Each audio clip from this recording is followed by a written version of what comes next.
बड़बड़ाती जिठानी। सिम्मी की शादी एक जॉइंट फैमिली में होती है जहां उसके पति राकेश के चाचा चाची भी साथ रहते थे। उनकी बहू मेघा सिम्मी की जिठानी लगती थी। अरे मेघा, राकेश आ गया है, उसका खाना लगा दे बेटा। हाँ माँ, बस वो चेंज कर ले, मैं खाना लगा दूंगी। सबके कमरे में जाने के बाद सिम्मी और राकेश साथ खाना खाते हैं, जिसे देखकर मेघा को जलन होने लगती है। अरे सिम्मी, हमारे घर में पति के साथ खाना खाने का रिवाज नहीं है, तुम्हें राकेश ने बताया नहीं क्या? सिम्मी मुस्कुराकर वहां से चली जाती है कि मेघा सिम्मी की सास के पास जाती है। अरे चाची जी, राकेश भैया तो सीधे हैं, कछु नहीं बोलते, कछु नहीं समझते, लेकिन आप तो सयानी है ना। अब देखिए, साथ बैठकर खाती है भैया के, कुछ झूठा मीठा उसका भैया के पेट में चला जाए तो सिम्मी को तो पाप लगेगा ना, पाप। सिम्मी मेघा की बात सुन लेती है लेकिन कुछ नहीं बोलती। अगले दिन, सिम्मी, मैं मुंबई जा रहा हूँ, तुमको चलना है तो साथ चलो। मेघा राकेश की बात सुनती है और सीधे सिम्मी की सास के पास जाती है। अरे चाची, अरे चाची। अरे मेघा, क्या हो गया? बहुत परेशान लग रही है, सब ठीक तो है ना? अरे नहीं ना चाची, कैसा ठीक है? राकेश भैया मुंबई जा रहे हैं, आप तो जानती हैं कितने सीधे हैं, इतनी दूर जा रहे हैं, कहीं कुछ हो न जाए।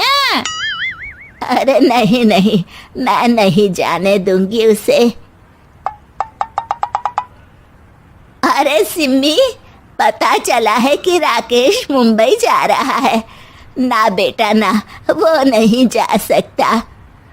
अरे माँ, उन्हें ऑफिस के काम से जाना था, लेकिन आपको तो पता है ना, उन्हीं दिनों मेरे मायके में शादी है, तो वो अपनी जगह किसी और को भेज रहे हैं।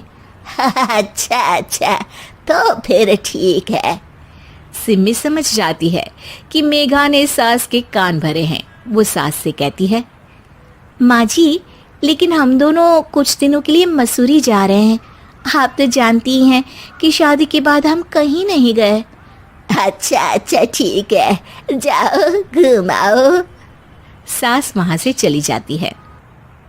सिम्मी अपने कमरे में कपड़े पैक कर रही होती है कि तभी मेघा आ जाती है। अरे गर्मी में सर्दी के कपड़े काहे पैक कर रही हो? सिम्मी को मेघा पर नाराजगी तो होती है, लेकिन फिर भी वो कुछ नहीं बोलती।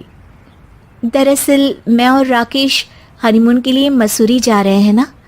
का हनीमून? हाँ हाँ, हनीमून। क्यों? हनीमून के लिए तो पति पत्नी ही जाते हैं ना, तो मैं और राकेश जा रहे हैं। मेघा भागकर सिम्मी की सास के पास जाती है। अरे चाची, सच में तुम लोगों जितना सीधा परिवार तो मैंने देखा ही नहीं है। अरे अकेले भेजोगे दोनों को?